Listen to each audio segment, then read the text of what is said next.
నమస్తే, welcome to UAT. ప్రస్తుతం మనం ధర్నా చౌక్ లోను. ఇక్కడ బీజేపీ ఆధ్వర్యంలో కూడా భారీ ఎత్తున ధర్నా అయితే జరుగుతూ ఉంది. సో ఇక్కడికి హైదరాబాద్ బాధితులు కూడా చాలా మంది రావడం జరిగింది. గత కొన్ని రోజుల్లో కూడా మూసీ రివర్ చుట్టుపక్కల ఉన్న వాళ్ళందరూ కూడా భయభ్రాంతులకు అయితే గురైతా ఉన్నారు. సో అమ్మ, ఎక్కడి నుంచి వచ్చారు, ఏంది మీ ప్రాబ్లం ఏంది, ఎక్కడి నుంచి? రేవంత్ రెడ్డి గారి తన్నేందుకు వాని కాలేసేందుకు వచ్చినాం.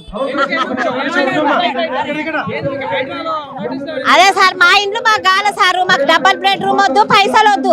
మా భూములు మా ఇండ్లు మాకు కావాలి. మేము గరీబోళ్ళం, పుస్తల కాడి నుంచి అమ్ముకొని కట్టుకున్నాం. ఇంకా అప్పు తీరలే. పిల్లల పెళ్లిళ్ళు చేసుకోవాలి, అన్ని చేసుకోవాలి. మా వల్ల కాదు, మేము ఇయ్యం. అగర్ వచ్చిండ అనుకో మా మీదకి వెళ్ళి బండి తీసుకుపోయి కూలగొట్టాలి.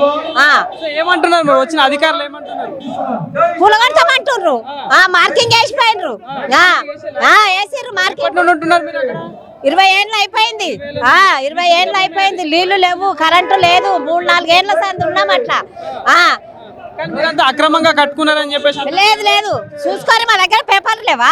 పట్టభూమి బాధ్యత, పట్టభూమి కొనుక్కున్నాం మేము. ప్రభుత్వానికి ఏం చెప్తావు మరి?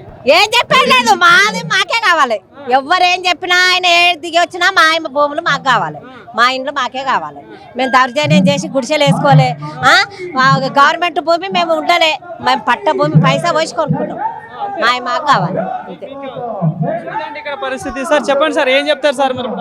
ఏం చెప్తారు సార్, ఏం చెప్తారు? ఇక్కడ ప్రజలందరూ ఆగ్రహం వ్యక్తం చేస్తా ఉన్నారు ఈ ప్రభుత్వం మీద. ఒక పక్క ప్రజాపాలన అంటా ఉంది. ఏం చెప్తారు సార్? రేవంత్ రెడ్డి ప్రభుత్వం, రేవంత్ రెడ్డి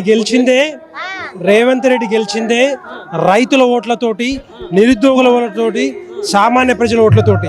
కానీ గెలిచిన తర్వాత 6 గ్యారెంటీలు ఇస్తా అని చెప్పి మోసం చేసిండు. దాంతోపాటుగా రైతులకి రుణమాఫీ అని చెప్పి, తర్వాత 15,000 రూపాయలు సంవత్సరానికి ఇస్తా అని చెప్పి దాంట్లో ఫెయిల్ అయిపోయిండు. అదేవిధంగా ఆయన ఇంకొక పని, రైతు కూలీలకు 12,000 రూపాయలు ఇస్తున్నాడు, అక్కడ కూడా పోయింది. తర్వాత ఇప్పటికీ 6 గ్యారెంటీల్లో 13 అంశాలు ఉంటే 5 అంశాలు మాత్రం టచ్ చేసి, ఇంకా 8 అంశాలు అట్లాగే ఉన్నాయి.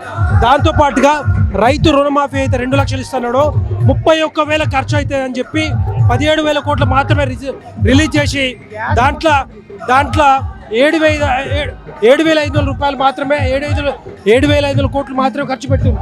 ఇట్లా ఏ విధంగా అంటే రైతులని నిండా నిలువున ముంచుతున్నారు. అదేవిధంగా రోజు హైడ్రామ్ అనుకుంటూ డ్రామాలు వేసుకుంటూ ఎంతసేపు ఉన్నా కూడా రైతులను పట్టించుకోకుండా, రైతుల హామీలు పట్టించుకోకుండా, రైతులకు కావాల్సిన వసతులు పట్టించుకోకుండా నిండా నిలువన ముంచుతున్నాడు రేవంత్ రెడ్డి. ఎట్టి పరిస్థితుల్లో రేవంత్ రెడ్డిని గెలిపించింది వీళ్ళే. మళ్ళీ వీళ్ళే డెఫినెట్గా ప్రతి ఎన్నికల్లో ఓడించే సత్తా వీళ్ళకే ఉంది. ఎట్టి పరిస్థితుల్లో ఊరుకునే సమస్య లేదు.